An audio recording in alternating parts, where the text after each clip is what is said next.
tardes. Gracias por estar aquí, en esta biblioteca, esta tarde. Y yo tengo que contar en 2 minutos algo que evidentemente los compañeros, los colegas, pues saben muy bien, incluso mejor que yo. Pero sobre todo para las personas que vienen de Majadahonda es importante pues, recordar algunos casos. Bueno, a principios de los años 80, Rosario Scrimieri llegó a estudiar filología italiana a la Complutense y a vivir en Majadahonda.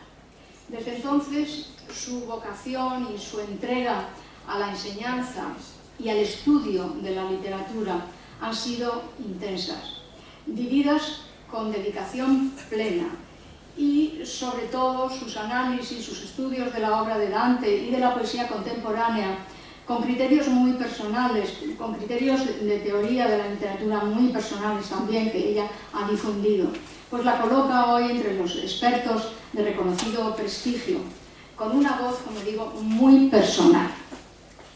Los profesores que ahora van a intervenir, falta Juan Varela, que se incorporará después, tenía un compromiso académico ineludible, pues se van a ir incorporando y van a tomar la palabra. Todos ellos, de forma más o menos directa, se fueron uniendo al grupo de investigación creado en el Departamento de Filología Italiana por el profesor Carlos López Cortezo, también vecino de Majadahonda y lamentablemente fallecido hace pocos años. Carlos, en contacto con expertos de la Autónoma de Barcelona y de varias universidades italianas, pues fundó la Asociación Complutense de Antología, la revista Tenzone. La Tenzone es el debate, la discusión, y mantuvo durante varias décadas el seminario de estudios sobre Dante, al que se fueron incorporando sucesivas generaciones de alumnos para su formación y para la formación sobre todo en el campo de la investigación literaria, entre ellos, por supuesto, los presentes que están en la mesa y en la sala. Juan Varela, cogiendo el testigo de Carlos, ha venido organizando congresos internacionales sobre Dante, exposiciones, las que mostró, vimos por ejemplo las acuarelas de Dalí sobre la Divina Comedia en el Museo del Traje en el año 2021, me parece que fue. Y actividades casi frenéticas, y frenéticas no es un adjetivo más, es que realmente fue una actividad frenética la organizada, por ejemplo, Madrid, ciudad dantesca, a lo largo de todo el año 2021 centenario. También Juan ha impulsado la edición de varios estudios sobre Dante, la celebración de un seminario permanente o la lectura online del infierno, que es una parte del infierno. Muchos de los vecinos de Majadahonda estuvimos en contacto con él, pues pudimos tener esa posibilidad también. Y entre las últimas iniciativas que Juan ha organizado, que Juan ha dirigido, pues está la traducción y la edición de la Divina Comedia en 3 volúmenes, un trabajo muy importante, porque explica el texto, porque es un texto no fácil de entender y de leer. Es un texto, como ya sabemos todos, muy complejo, con una complejidad muy profunda. Esta traducción, publicada en ACAL en el año 22, creo, con la colaboración de un equipo de expertos. En el libro Juan, también él, en el libro homenaje, en el libro en honor a Carlos López Cortezo de 2020, ha explicado que estos homenajes, escribe él, son también una muestra de respeto hacia nosotros mismos y hacia nuestros estudios.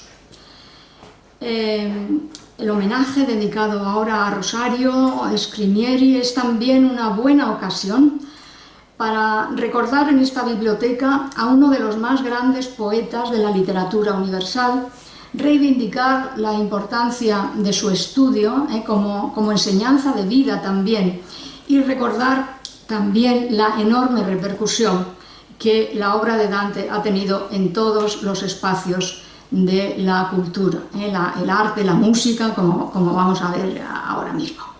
Bueno, en esta línea pues, va a haber aquí dos fugaces testimonios de la fascinación que este poeta florentino sigue ejerciendo en la cultura actual y en todos nosotros.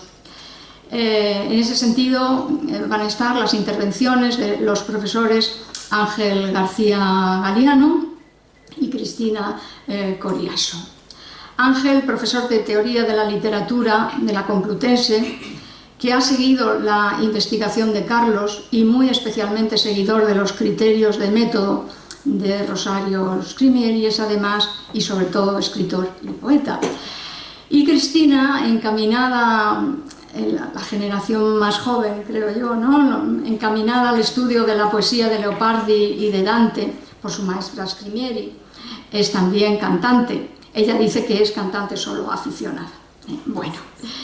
Bueno, pues yo no les quito más tiempo, quiero agradecerles lógicamente agradecerle a la biblioteca acoger este acto, darle nuestra enhorabuena una y otra vez más a la profesora Scrimieri por ese camino profesional vivido, como ya he dicho, de forma intensa, como vivencia, como forma de vida, y además una forma de vida que sigue en plena actividad. Bueno, pues le voy a pasar, mientras se incorpora Ángel, se incorpora Juan Varela, le damos la palabra a Cristina Coriaso. Perfecto.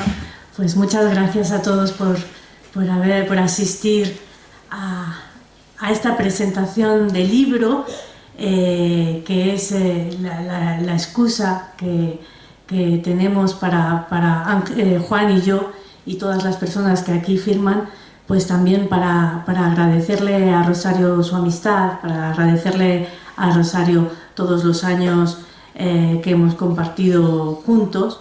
Yo, bueno, tengo que decir que soy pues simplemente una discípula, una hija adoptiva de la familia de los dantistas y que no soy en absoluto una dantista porque, como bien ha dicho María, yo me he dedicado al estudio de Giacomo Leopardi, que es otro importante poeta y filósofo italiano del siglo XIX, y por lo tanto con mucho temor me puedo acercar yo a temas que tengan que ver con Dante Alighieri, a pesar de llevar pues 20 años escuchando a Carlos López Cortezo y a la propia Rosario Scrimieri en los cursos de doctorado, en los seminarios que se han llevado a cabo durante muchísimos años desde que yo empecé a ir, que ya llevaban muchos años antes, por supuesto.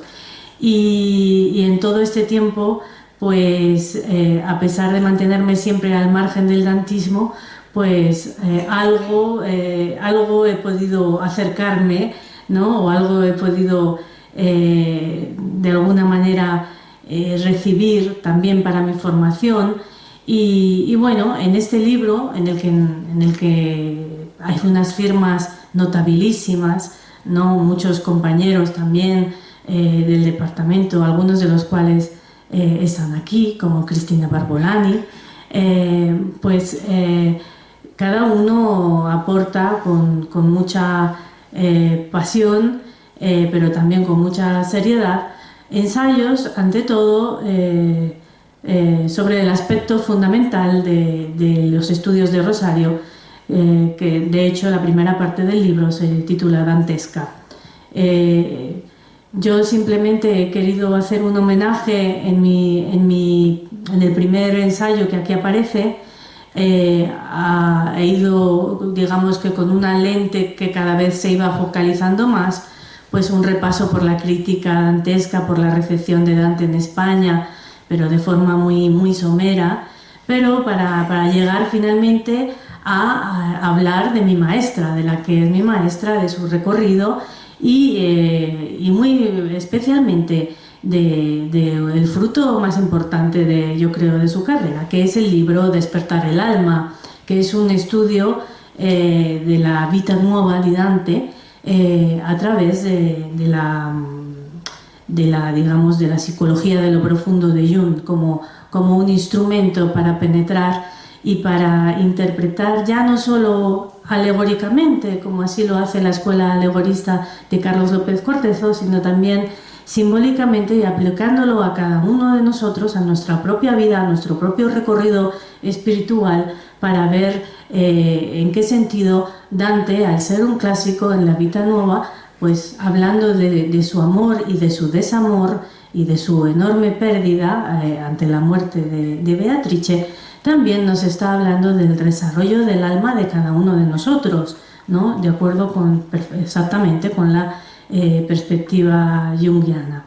Luego, cuando llegamos a la Divina Comedia, ya pasamos a un terreno más colectivo, menos personal, como nos enseña Rosario, y allí son otras las cuestiones más importantes, más poderosas, el pecado, el mal. Esos son los temas, los verdaderos temas, ¿no? de la Divina Comedia. Me siento ridícula hablando yo de la Divina Comedia, pero como no ha venido Juan, pues, pero por suerte tenemos aquí a Ángel para que nos hable con más propiedad de lo que representa la Divina Comedia. Bueno, yo ante todo vengo aquí como cantante y lo que voy a hacer es, pues siguiendo justamente lo que ha dicho María, ¿no? Como justamente al ser un clásico la obra de Dante puede tener emanaciones artísticas y no deja en absoluto indiferente, pues lo hemos visto con el estudio de María en el libro sobre las ilustraciones de Miquel Barceló, pues no puede dejar en absoluto indiferente y se puede traer una y otra vez a la contemporaneidad. Y yo os traigo aquí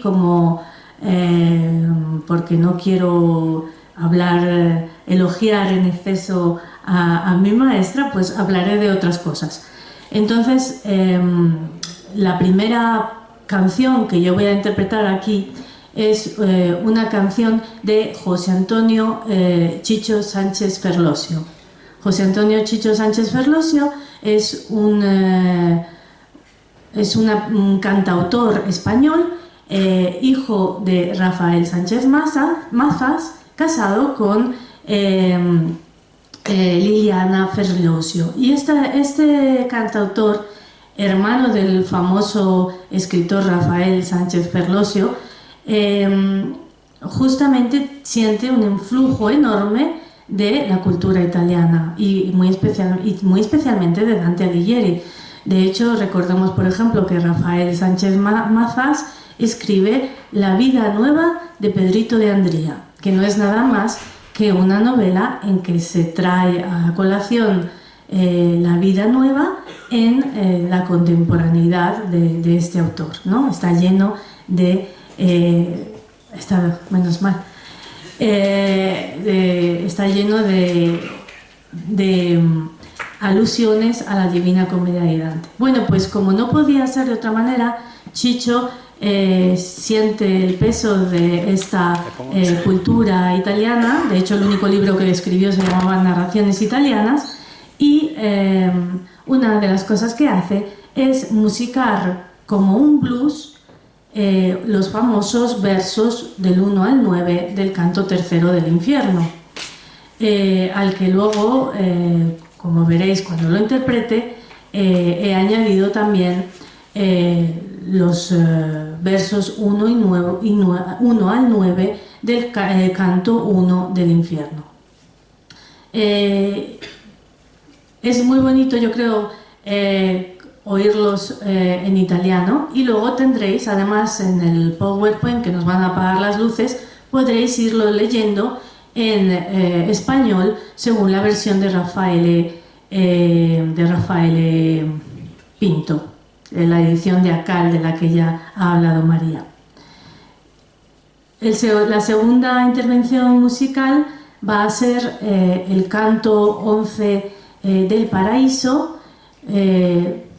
Angelo Branduardi, que es un trovador, ¿no? Se puede decir un gran instrumentista, hace un precioso álbum en el año 2000 dedicado a San Francisco, que se llama El Infinitamente Piccolo. Lo podéis encontrar en YouTube, están todas las canciones.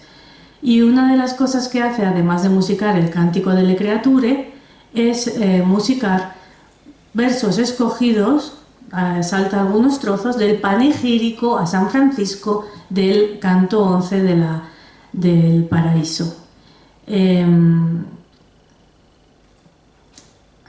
Igual que estamos en el 10º cielo del Sol, en la estructura compleja de la Divina Comedia, y Santo Tomás dice que hay dos grandes reformadores de la Iglesia, que son Santo Domingo y San Francisco, y que hablando del uno, elogiando al uno, se elogia al otro. Y él, que es dominico, va a elogiar a San Francisco. San Francisco, que se casa con la pobreza, que trae la religión cristiana a sus orígenes para renovarla, para salvarla de esa putrefacción en la que, según el propio Dante, ha caído. Y de esta manera nos cuenta las bodas de San Francisco con la pobreza y la forma en que los frati minori se expanden por el mundo.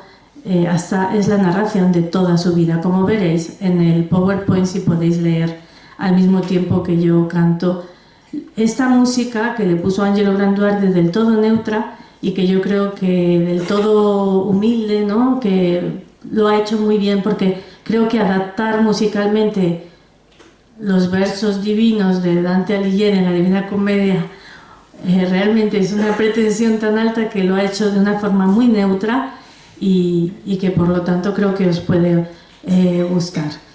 Y bueno, ya no tengo nada más que decir, más que llamar a Juan para que tome la palabra y nos hable.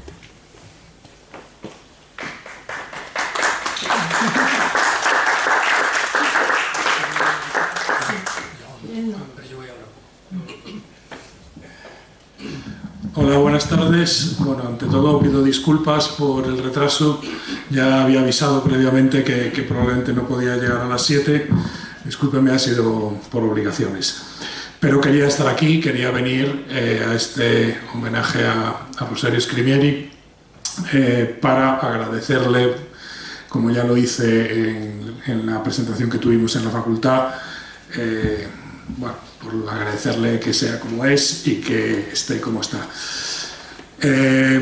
Quiero agradecer a María Hernández especialmente el haber organizado esta presentación aquí en este estupendo espacio.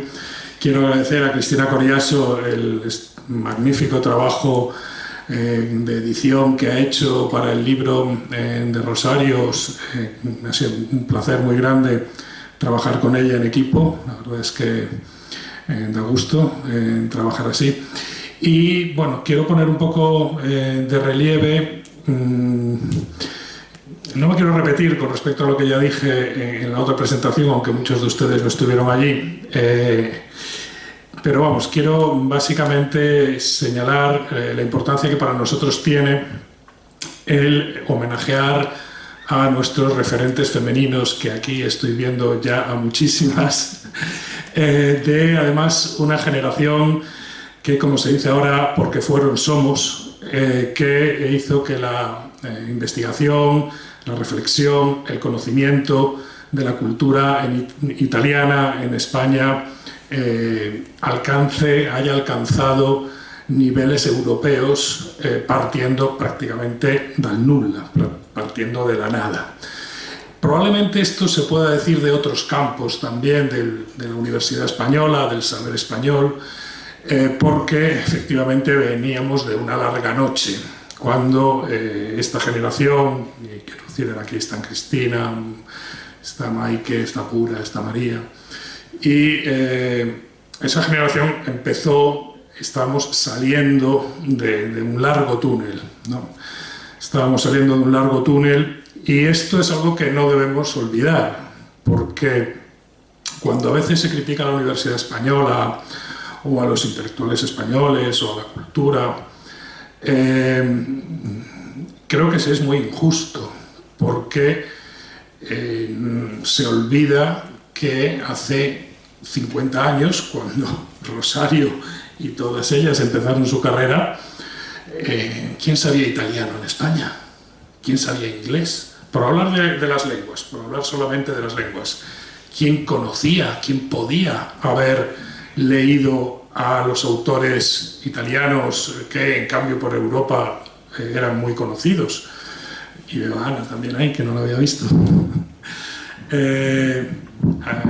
Entonces, no hay que olvidar de dónde venimos y el enorme esfuerzo que en 50 años, que se dice pronto, que es mucho para una vida, pero es muy poco históricamente, donde nos hemos puesto, afortunadamente, gracias a ellas y a ellos, personas como nosotros, que tampoco es que seamos jóvenes, hemos podido acceder a la cultura italiana, en este caso la italiana, pero podemos hablar de otras, y desarrollar un conocimiento que hoy en día es reputado a nivel internacional y dialoga en relación de igualdad con otras academias y otros espacios intelectuales de otros países. Creo que esto hay que ponerlo en valor y creo que la figura de Rosario Scrimieri, bueno, y hay que poner en valor, quiero decirlo, el papel de las mujeres en eso, especialmente en el campo de la filología, especialmente en el campo de la filosofía,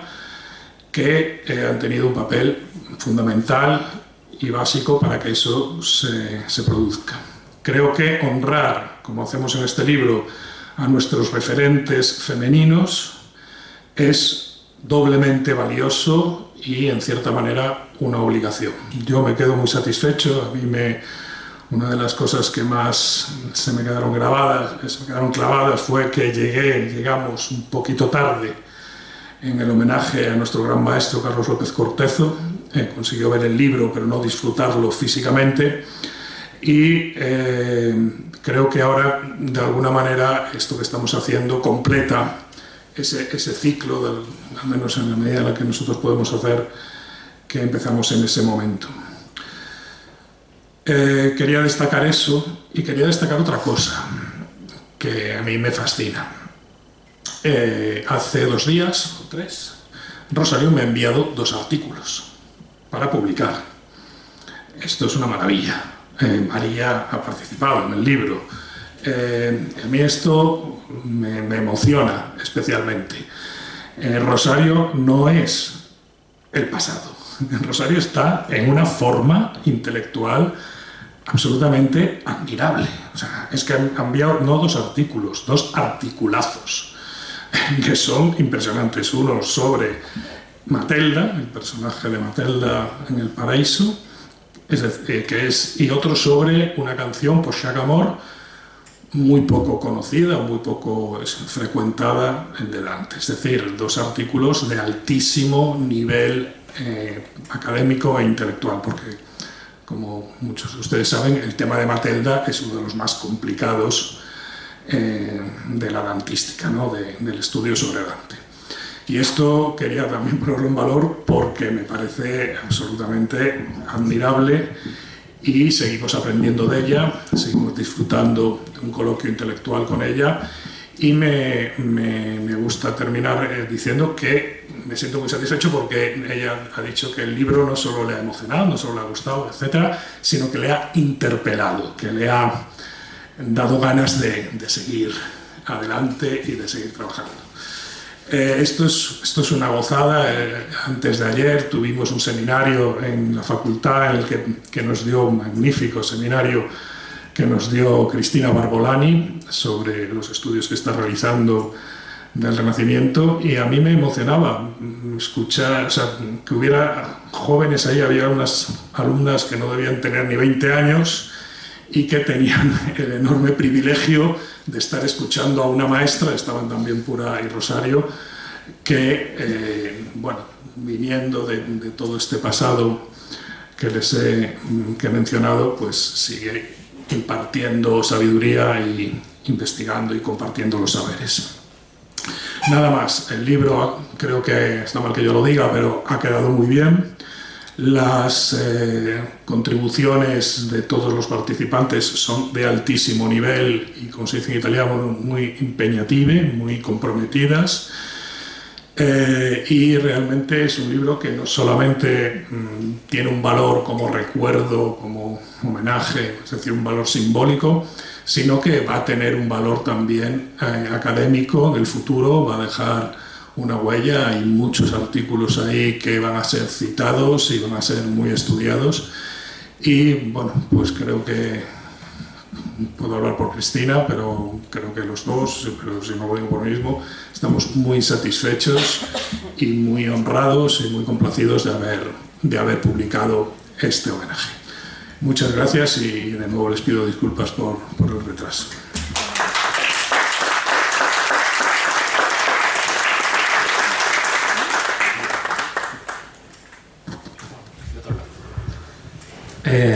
Sí, gracias.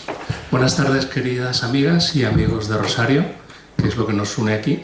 Lo primero, voy a confesar que me encantan las presentaciones y siempre lo digo y me tocan muchas presentaciones y me siguen encantando por un motivo muy básico, y es que es una manera, es como un bautismo laico, a mí me encanta, y más que una biblioteca pública, ¿no? Es la manera de reunir a los amigos en torno a Rosario.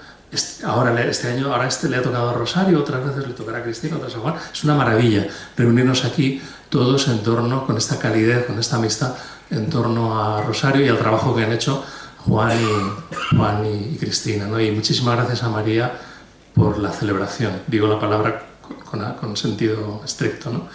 Y yo estoy aquí en calidad de amigo de Rosario, de admirador de su obra y de poeta aficionado, no de otra cosa. Pero sí que me gustaría deciros un par de cosas. Una anécdota del domingo, porque así enlazo a Rosario con María, que es muy simpático. Y bueno, hay un libro de Enrico Castelli, Gattinara, que es un profesor de instituto italiano, que el hombre se debate en cómo transmitirles a sus queridísimos alumnos. Él es un enamorado de la literatura, la pasión por Homero y la pasión por Dante. Entonces ha escrito un libro que se titula Come Dante può salvarti la vita, conoscere fa sempre la differenza. O sea, cómo Dante te puede salvar la vida, conocer siempre hace la diferencia. Y cuenta la mitad del libro es sobre la figura de Ulises. Y ahí lo enlazamos con el maestro, porque le encantaba, y en el libro de Carlos López Cortezo, el artículo en concreto sobre Ulises es verdaderamente de enmarcar, es una cosa extraordinaria. Entonces ya hemos metido en el ajo a todos, ¿no? Al maestro, a la maestra, a María, a Ulises y a Dante, qué bonito, ¿no? Entonces en este libro dice, primero, Dante te puede salvar la vida, sí, murió. ¿Cómo te puede salvar la vida un señor que vivió hace 700 años? Dice, pues te puede salvar la vida. Y os voy a poner un ejemplo de un paisano mío, un tal Primo Levi, que comenta en Los hundidos y los salvados, por cierto, un verso de Dante, cómo a él literalmente en Auschwitz le salvó la vida la memorización, la lectura, el compartir los versos que se sabía de memoria, y el dolor que a veces le venía cuando alguno no se acordaba por debilidad. El dolor que sentí, de mí aquello me salvó. Y en vez de estar entre los Son Mercy, me quedé con los salvados gracias a Dante. Yo no sé si a Rosario Dante le ha salvado la vida, pero yo sí sé, porque he leído sus artículos y ahora estoy leyendo el de Matelda, que es apasionante, ¿no? Pero yo sí sé que le ha llenado la vida. Y gracias a que a ella le ha llenado la vida, sus libros y sus artículos nos las han hecho llenar a nosotros, de tal manera que a mí eso me parece extraordinario. La anécdota es que tengo un grupetto de gente enloquecida, igual peor que yo, que llevamos 12 años leyendo la Divina Comedia todos los domingos. Y antes lo hacíamos presencial y ahora por Zoom, porque tengo gente pues de varios países del mundo, ¿no? Que me llegan. Lo bueno del Zoom es eso, ¿no? Y estamos en el canto 29 del Paraíso, y entonces nos tocaba la anécdota del cerdo de San Antonio y de Fray Cipolla, que claro, Boccaccio escribió en torno a ese mismo dato, ¿no? Y entonces les leí en la versión de María el cuento famosísimo y divertidísimo de Fray Cipolla, con tus anotaciones enlazándolo, ¿no? Con los versos de la comedia, y les decía, es que yo tengo una amiga y una maestra que sabe más de Boccaccio que Boccaccio. Entonces se quedaban todos muy sorprendidos, porque diciendo, ¿será verdad? Claro que es verdad, pues claro, es que es así. Entonces, esto es lo que quería contaros. Y estoy escribiendo un libro, vengo aquí en calidad de poetastro, Y es que estoy escribiendo un libro de sonetos haiku sobre la Divina Comedia, y entonces, aparte de que el primero se lo dedico a Rosario, me ha parecido, son sonetos cortos, no os preocupéis, si se entiende la broma, pues. Entonces, no es que una vez en la radio, esto es cierto, no es un chiste, a don José Hierro, que en gloria está, en un programa de Radio Nacional, en el que tenía una pequeña intervención, leía un cuentecito con una profesional muy famosa, se dice el pecado, no la pecatriz, le dijo, le quedaban unos segundos, y entonces don José Hierro, que había leído su cuentecito, todos los días leía un cuentecín, dijo, bueno, ya que me queda un minuto, voy a leeros un soneto que acabo de escribir. Y le dijo a la presentadora, bueno, pero que sea corto. Entonces, lo digo por eso, ¿no? Entonces yo os voy a leer seis sonetos cortos, con su haiku dentro, preñado. Voy a leeros el primero del infierno, porque luego lo van a cantar Cristina y Sandro. Entonces yo lo que he hecho es convertir en, digamos, los 150 versos, convertirlos en un soneto, ¿no? Y os voy a leer el último, el primero y el último del infierno, el primero y el último del purgatorio, el primero y el último del paraíso, si lo tenéis a bien. Sobre todo porque además el primero, que ya lo conocéis, ¿verdad?, se lo dedico a Rosario, igual que el de Ulises se lo dedico a Carlos, que también lo conoce pura, ¿no? Se lo mandé. Y Juan también, creo que te lo mandé, ¿verdad, Juan? Sí. Entonces, bueno, el Infierno 1 dice así. Nuestra vida en medio del camino, en una selva oscura me he extraviado, una enorme ballena me ha tragado y no encuentro el sentido a mi destino.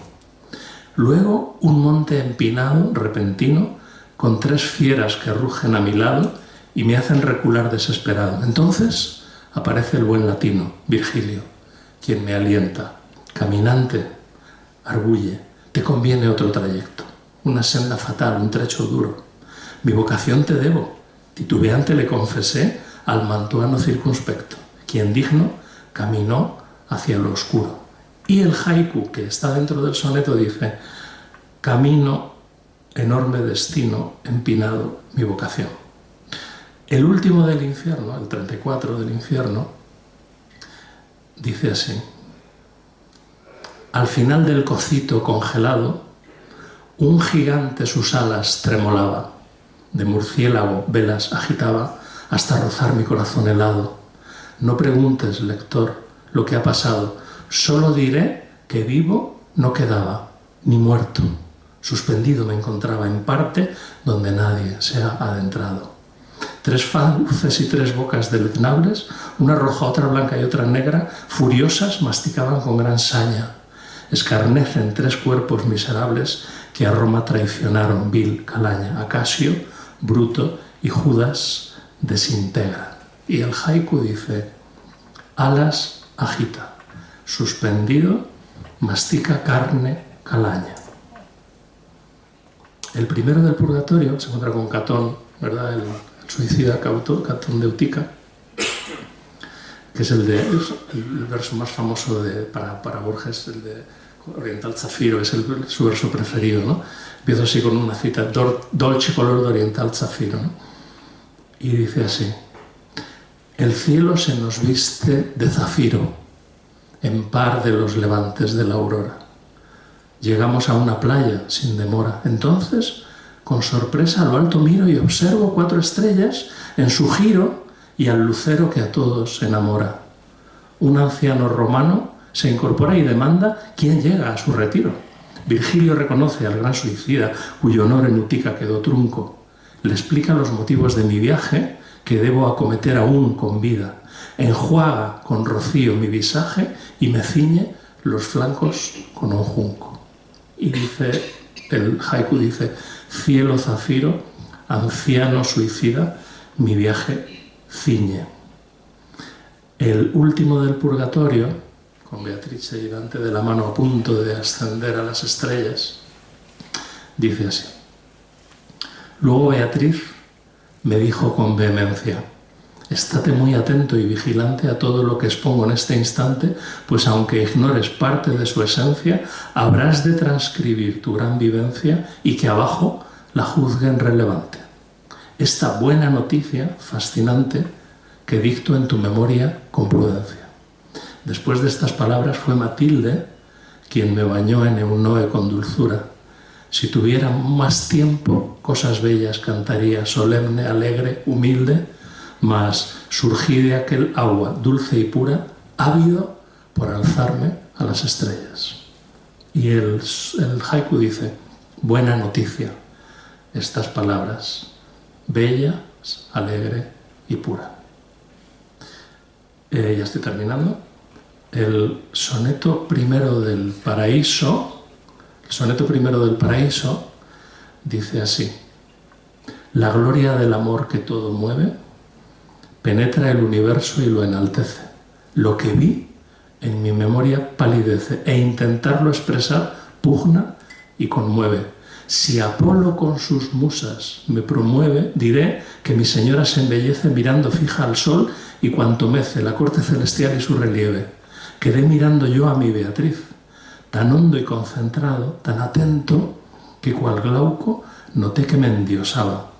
Trashumanado fui, fausto y feliz, señor del alborozo y del contento, sentí que por los aires levitaba. Y el haiku dice, amor penetra y mece, mi Beatriz que levitaba. Y el último, que os podéis imaginar hasta el último verso cuál va a ser. No soy nada original en esto. Tampoco he sido muy original en el título del libro porque lo he titulado Paraíso Divino. O sea, comedia divina, o sea, muy original, comedia divina, ¿no? Entonces el último, Paraíso 33, dice así, termino ya, ¿no? Qué corto es mi decir en este instante. Si un adarme de luz y de ternura pudiera transmitir a la futura gente que el verso suene alto y tonante. El universo vi, tan semejante a un inmenso volumen, su factura se estaba deshojando con dulzura en sustancia dictada y fascinante. Aquí mi mente entera se abismaba, atenta al desplegar de la conciencia. Mi vista se fijaba en 3 centellas iguales en su giro y en su ciencia, en los cuales mi rostro reflejaba amor que mueve el sol y las estrellas. Muchas gracias.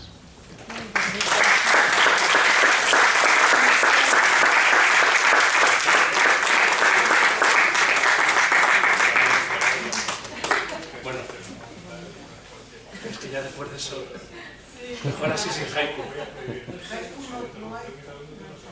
No, al contrario, pero si lo que quiero es que con estos sale.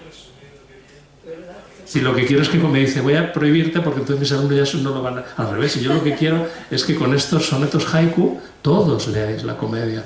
Decía Borges, nadie se puede privar del placer de leer el Quijote. Pues que nadie se prive del placer de leer la comedia y leer el libro de Rosario.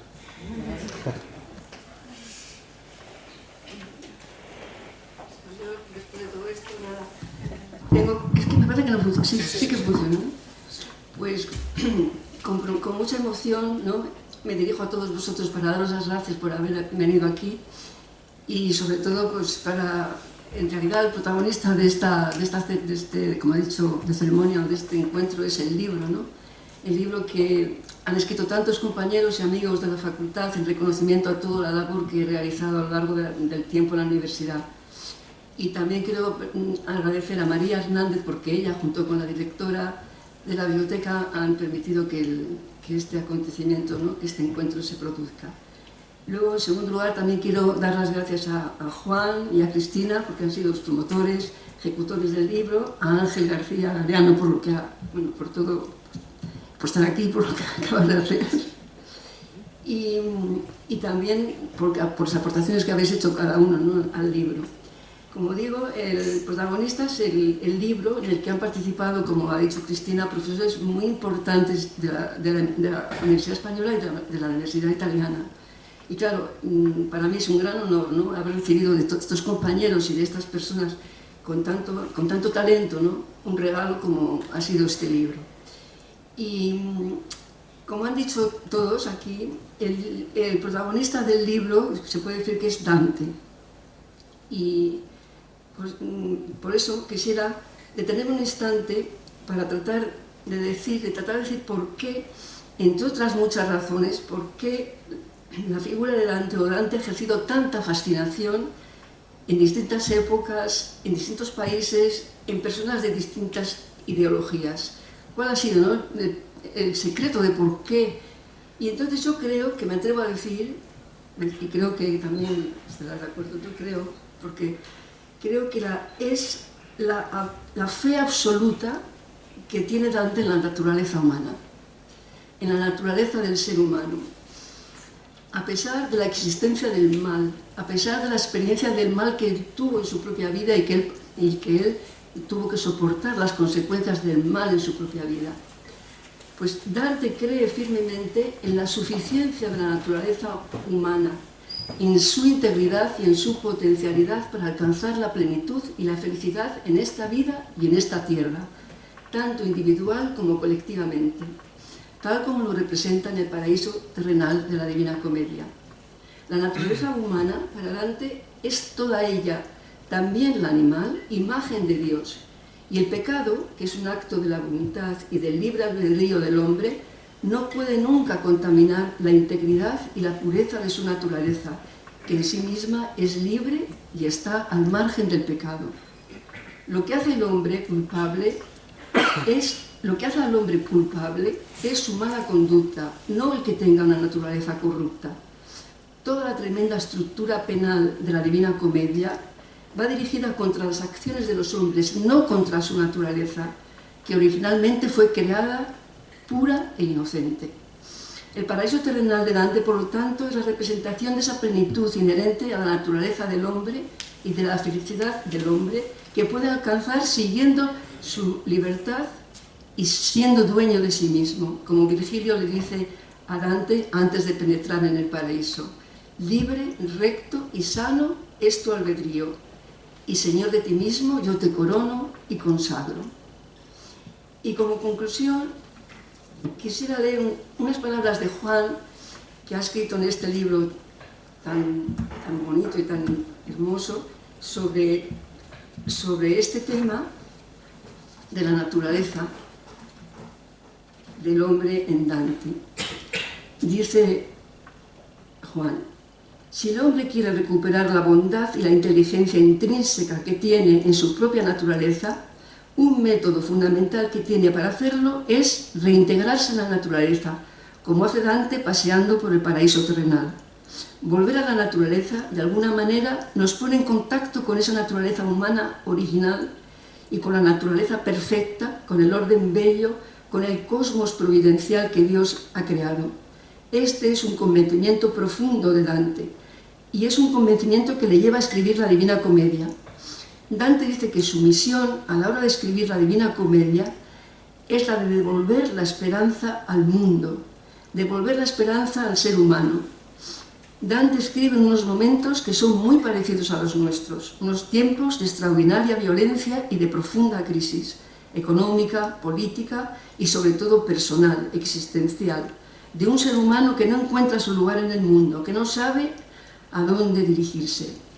En momentos como esos, Dante concibe la escritura de la Divina Comedia como un modo de devolver la esperanza al ser humano, que no es otra cosa que devolverle al ser humano la confianza en su propia naturaleza, la confianza de que a pesar de todos los desastres que vemos, a pesar de todas las crueldades, a pesar de todas las injusticias, el ser humano tiene un fondo bueno e inteligente, un fondo que lo pone en contacto con el orden universal, y que ese fondo, ese residuo que tiene y en el que hay que confiar, se ve acrecentado y se ve estimulado cuando retorna a la naturaleza.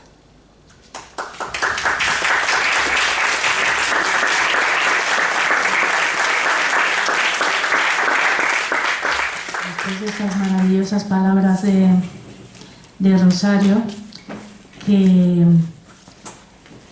bueno, ya nos hemos hecho una idea, ¿no?, de cuál es el recorrido de la Divina Comedia, el viaje que hace Dante al más allá. No puede sino empezar en una selva oscura, la selva oscura de la materia. Entonces, como prometido, los versos de 1-9 del canto primero del infierno donde Dante, que son, este canto primero es la introducción, el proemio a las tres cánticas, que serían infierno, purgatorio y paraíso. Después seguidas de las que realmente eligió Chicho para poner esta música de blues, que son los versos 1-9 del canto tercero, donde ya estamos dentro del... estamos a punto de verdaderamente entrar en el infierno y de hecho estos segundos versos que voy a leer son la inscripción que hay encima de la puerta del infierno, donde se dice, como vais a ver en el texto, que por mí, que soy la puerta, se va al eterno dolor, es decir, a la pena infinita, y quien entra en el infierno, la pena es inmutable y no puede salir jamás de ella. Este infierno ha sido querido por la Trinidad y, como os digo, una vez traspasado el umbral por una pena, ya no se puede salir de él. Sin embargo, Dante va a hacer este increíble recorrido. Por lo tanto, con la música de blues, que quizás sea adecuada para la atmósfera infernal, y con la música de Chicho, estos pocos versos del canto primero y tercero del infierno.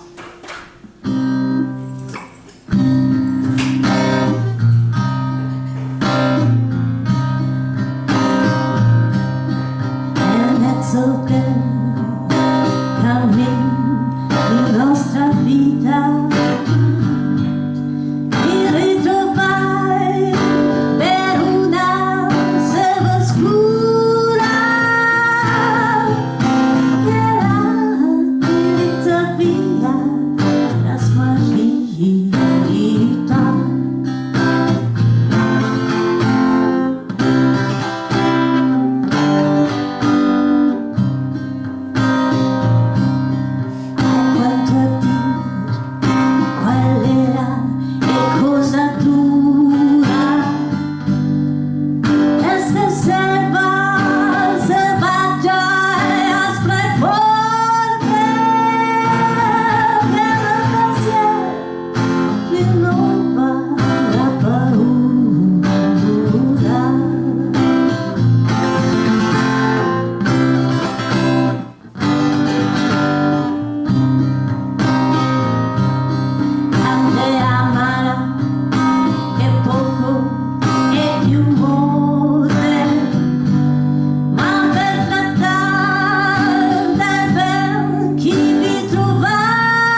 a me non fu cose create, se non eterne e Dio eterno giuro.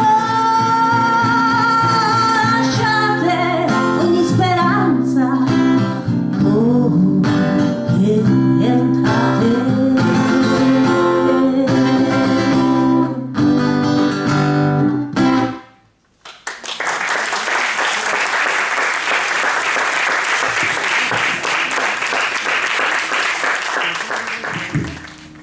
No hemos encontrado, por desgracia, una canción que escenificara el purgatorio, que sería la siguiente etapa en esa ascensión. Pero sí hemos encontrado, que por cierto me lo dijo Ángel, caminando por el monasterio de San Juan de la Cruz, Angelo Branduardi, este maravilloso panegírico de San Francisco, donde él extrae estos versos donde se narra la vida del santo, que como nos ha dicho Rosario, ¿no? Es uno que vuelve a la naturaleza, al cristianismo, lo vuelve a los orígenes y por lo tanto consigue renovar los orígenes que son puros, que son rectos y que luego el mal y el pecado corrompe. Y aquí tenéis el texto para seguirlo. Empieza con la ubicación geográfica misteriosa de Asís y con la primera llamada de Francisco, el momento en el que todos sabemos se despoja de las ropas ante su padre, que se llamaba Pietro Bernardone, y cómo este se casa con la pobreza, cómo primero le acepta Inocencio, el Papa, de palabra, después le acepta San Honorio, y finalmente la última confirmación son los estigmas que recibe el último sigillo que prese da Cristo. Y por último, pues cómo su mensaje se expande a través de frati minori y cómo este quiere no tener otra vara, otro ataúd, otra sepultura que la tierra, la naturaleza, ¿no? Volver a la naturaleza desnudo y pobre con su esposa, la pobreza.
Francesco e povertà per questi amanti, e oramai nel mio parlare diffuso, in lor concordia e i lor lieti sembianti, amore, maraviglia, dolce sguardo, facciano esser aggiunti pensieri santi, che venerabile Bernardo si scalzo prima e dietro a tanta pace, corse correndo gli pare vedesser tardo.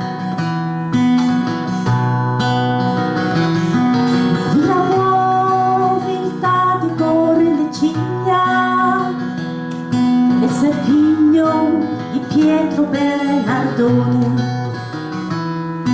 Per fare dispetto a maraviglia, ma legalmente sua dura intenzione.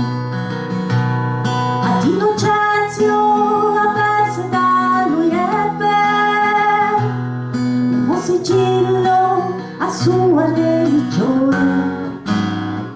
Lui che la gente povera crebbe dietro a costui la cui meraviglia, meglio in gloria del ciel si canterebbe.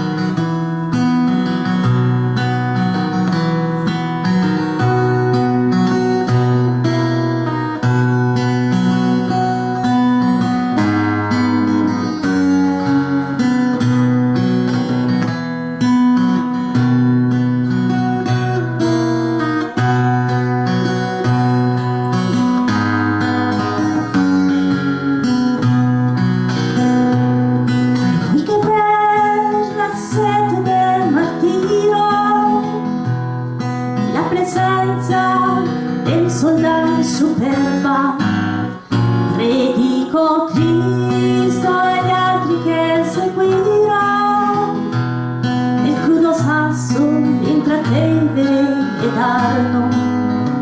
Da Cristo prese l'ultimo sigillo. Ma con colui che ha tanto ben sortillo puoi detrarlo su sulla mercede. Chi meritò di suo farsi fusillo, i frati suoi siccome a giusta rede comandò la donna sua più cara e comandò che l'amassero a fede. E del suo grembo l'anima prepara, muoversi volle tornando al suo regno, e dal suo corpo non volle altra bara.